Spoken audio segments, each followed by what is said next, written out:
आए हुए बुजुर्गों भाई और साथियों, मैं आप सबका शुक्रिया अदा करना चाहता हूँ। जो मगरब की अज़ान करीब है और 2-4 मिनट रह गए हैं, ज़्यादा लंबी बात करने का वक्त नहीं है।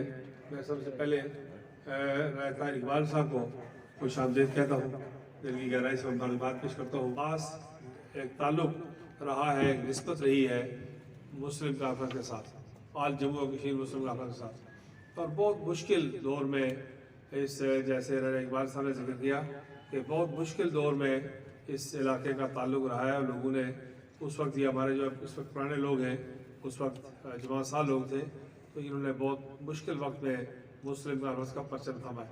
मुश्किल वक्त लोगों ने इस मौजूदा दौर के सियासी कारकुनों ने देखा ही नहीं है।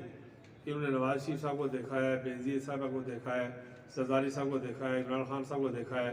इन्हें इस बात का कोई अंदाज़ा नहीं है कि जुल्फ़िकार अली भुट्टो कितने बड़े आदमी थे और उनके ज़माना क्या था, क्या तूफ़ान था, और उसके आगे लोग खड़े रहे। लेकिन आज फिर एक बार जो माजी में तजर्बात हुए हैं, रियासत से बाहर की जमात हो गए, लोगों ने किए, दानिस्ता तौर पर किए, हालात से मजबूर होकर किए, जिस वजह से भी किए, लेकिन उस तवील तजर्बे के बाद लोग इस नतीजे पर पहुँचे हैं कि रियासत में इस बात की अशद ज़रूरत है कि रियासत की जो अवली जमात है, आल जम्मू और कश्मीर मुस्लिम कॉन्फ्रेंस, उसको मजबूत किया जाए। देखभाल करे या नून लीग इसकी देखभाल करे नहीं, कायद आज़म की पॉलिसी को अपनाओ।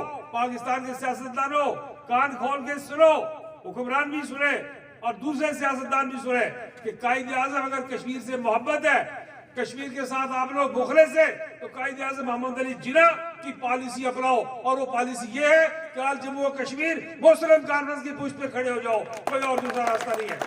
इन लोगों को तकसीम करके हिंदुस्तान का दबाव बढ़ रहा है, हिंदुस्तान की साजिशें बढ़ रही है।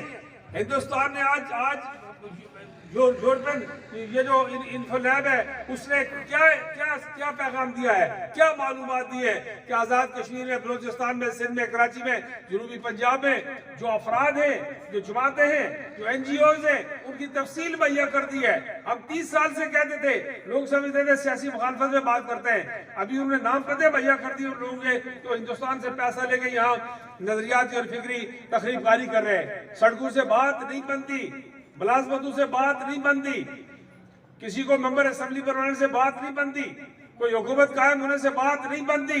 अगर सड़कों से बात बनती, स्कूलों से बात बनती, तो सोवियत यूनियन सेंट्रल एशिया से वापस ना जाता, उनने सड़कें बहुत बनाई हुई हैं। अगर मुलाजमतों से बात बनती तो नरेंद्र मोदी कश्मीर में मुलाजमतें दे रहा है, हुकूमतें बनवा रहा है, सड़कें बना रहा है, कॉलेज और यूनिवर्सिटियां बनवा रहा है, लेकिन उससे बात नहीं बनती। कश्मीर के लोग अपनी आज़ादी, अपने नजरिए, अपने अकीदे का तहफ़्फ़ुज़ चाहते हैं और ये काम मुस्लिम कॉन्फ्रेंस ने इसकी बुनियाद रखी है, तहरीक आज़ादी की भी और नजरिया इलाके पाकिस्तान की भी और नजरिया पाकिस्तान की भी।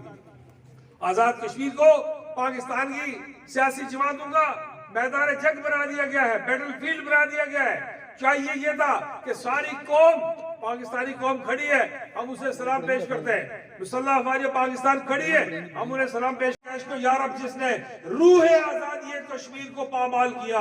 अल्लामा इकबाल ने मुस्लिम कॉन्फ्रेंस को रूह आजादी कश्मीर कहा है। मियां साहब, आपने इसको छेड़ा और आपकी दीन दुनिया में सियासत, आज आप खुशी में नहीं जा सकते, गमी में नहीं जा सकते, सैर के लिए नहीं जा सकते, अस्पताल नहीं जा सकते, रोजा रसूल पर हाजिरी के लिए जाते तो लोग आपके पीछे आवाजें कसते हैं। पीपल्स पार्टी ने अशर किया तो उसने अपना अशर देख लिया। मैं तहरीक इंसाफ और उसकी क़यादत से कहना चाहता हूँ कि बाजी के लोगों के तजुर्बात से सबक हासिल करो। सुकरात से किसी ने कहा था